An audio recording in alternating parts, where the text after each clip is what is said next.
Hello everyone, good morning. This is Angelica Kaino, and today I am going to have a blog presentation so that I am going to present to you the different cuts of pork and beef. Sa market sana ako, but since I was not able to go to the market, so I find ways or creative ways so that I will present it to you. Okay, so let's go. So today we are going to explore about the different cuts of beef and pork. So it is important to know this because pag nagluluto tayo, we were able to know what's best for this part na anong lulutuin para dito. Okay? So, first, like and subscribe my channel, which is Memshi Angel. So just hit the button and then subscribe. So let's start. So what is beef and what are the different cuts of beef? So since wala tayo sa market, so I find ways which is a presentation. So this time, I will present it to you what is beef. So beef is, familiar na tayo sa beef, it is a kind of meat of cattle or Bos taurus. Or sa atin dito is, which is baka. And then it is categorized as red meat. The next one is what are the different cuts of beef? So there are 1, 2, 3, 4, 5, 6, 7, 8 cuts of beef, which is the trunk subprimal cuts, the rib subprimal cuts, loin subprimal cuts, the round subprimal cuts, the flank subprimal cuts, the plate subprimal cuts, the brisket, beef shank. So that is the 8 cuts of beef, and I will describe it to you one by one. So as you can see in the picture, everyone, guys, makikita natin yung different part of beef, which is the chunk, the brisket, the rib, the short loin, and the flank, the shank. So this time, I am going to present it to you the chunk subprimal cuts. So it is relatively thin. It includes a lot of connective tissues. Chuck often gets turned into ground beef, and chuck is also high in fat content. So as you can see in the picture, guys, everyone, na ground beef siya because chuck is made of malaman-laman na part siya ng beef. So ginagawa siyang ground beef. So ground beef is usually nilalagay natin siya sa spaghetti or other na putahe. The next one is example of chuck cuts, which is the chuck tender, the chuck roll, and the shoulder rod. Okay, let's go on to rib subprimal cut. So we are familiar about the rib subprimal cut, right? Ito yung mabubutong part ng beef, which is ginagawa nating soup or other na putahe. So rib subprimal cut is flavorful. It is tender. So rib-eye steak and prime rib roast come from the rib cut. So those rib roast ng mga putahe, yung mga steak are made from the rib subprimal cut, yung buto. Okay, the next one is the loin subprimal cut. So we are familiar about the loin, yung may mataba at may malaman-laman din siya. So the loin consists of 3 subprimal cuts that produce some of the most beloved and tenderest cuts of beef. So this loin is good for adobo, ganyan. Best for adobo siya. So it includes the cuts of tenderloin. Grilling, popular methods for bringing out the delicious flavors in steak. So, ginagawa din siyang steak, beef steak, diba? Kasi, tender siya, masarap siya. Okay, the next one is the round subprimal cut. So, what is round subprimal cut? Ito yung part ng, parang sa may leg niya. Kasi, may paa. So, it is relatively inexpensive. So, round subprimal cut, guys, it is relatively inexpensive. It can be a beef talk. Mag-ano siya, yung matigas siya. So, the best way para maging soft and tender siya is we were going to have a marinating. So, marinating is the best method of cooking for this round suprimal cut. So, what are the example of this round suprimal cut? So, we have the eye of round, the top of round, and the bottom round. So, here's the example of round. So, best cooking of this is yung beef steak or other na putahe. The next one is the flank suprimal cut. So as you can see is a lot of tissue. So if we have a lot of tissue is thaw siya. Thaw yung meat ng beef. So it is also called London broil or the jiffy steak or flank steak. So flank steak is a good choice for ground beef. So it is the good choice naman for ground beef. So yung first is for ground beef din naman siya, and another choice is the flank suprimal cut is good for ground beef kasi ano siya malaman-laman siya. So, remembering not to overcook the flank steak so that it remains moist rather than drying out. Okay? Okay, the next one is the plate subprimal cut. So, the plate subprimal cuts offer 5 cuts. So, the hanger steak, inside skirt steak, the outside skirt steak, the short plate, the flanking style short plate. So, this plate subprimal cut, guys, it is best prepared in a slow cooking method so that hindi siya matigas pag kakainin pagkatapos.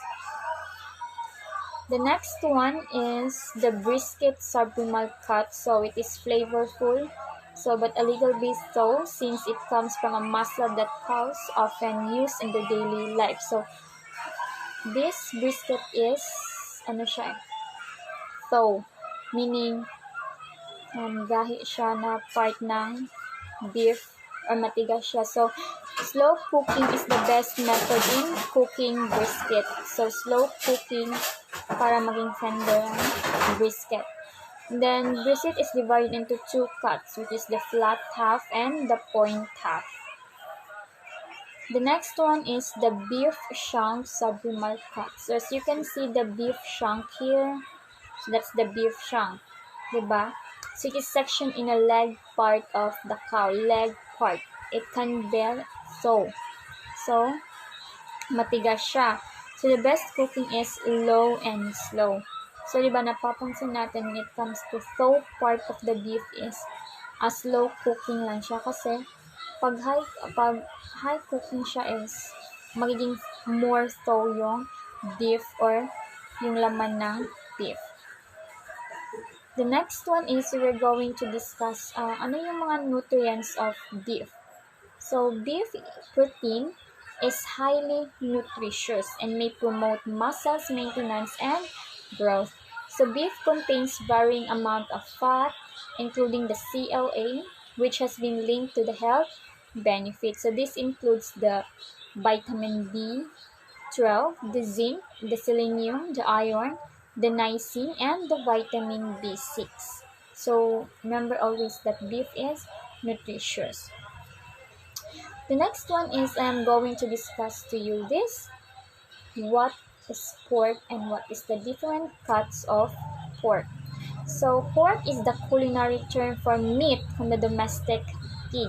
So it is one of the most consumed meat in the world, eaten both freshly cooked and preserved. So almost 30% of the pork consumed as cooked fresh meat, while the remaining is for cured or smoked for bacon, ham, and so on. Fresh. So, ganun guys. So, we are familiar about the pork, yung baboy. The next one is, I am going to discuss or present to you what are the 4 primary cut of pork. So, it includes the rear legs, ginagawa siyang ham. Number 2 is the loin, the shoulder, and the belly or side. So as you can see here in the rear legs, so I am going to see this part.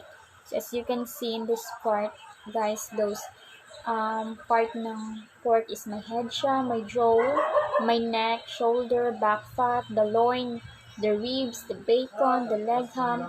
So marami siyang part ng head. pig.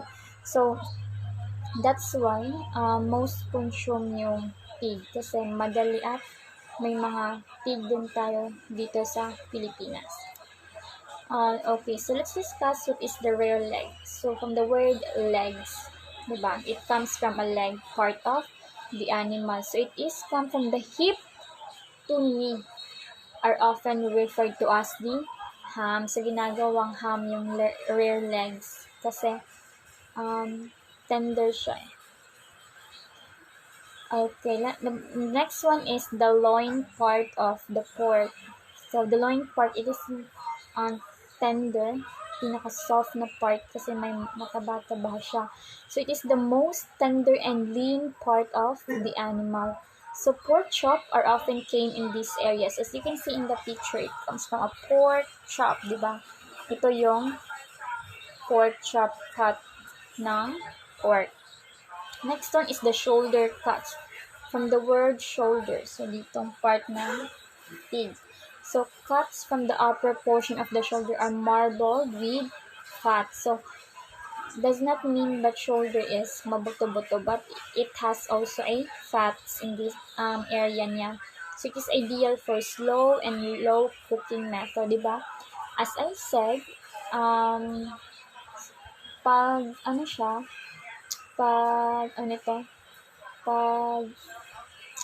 matigas yung part ng beef or pork is yung cooking method niya is low and slow para maging tender siya.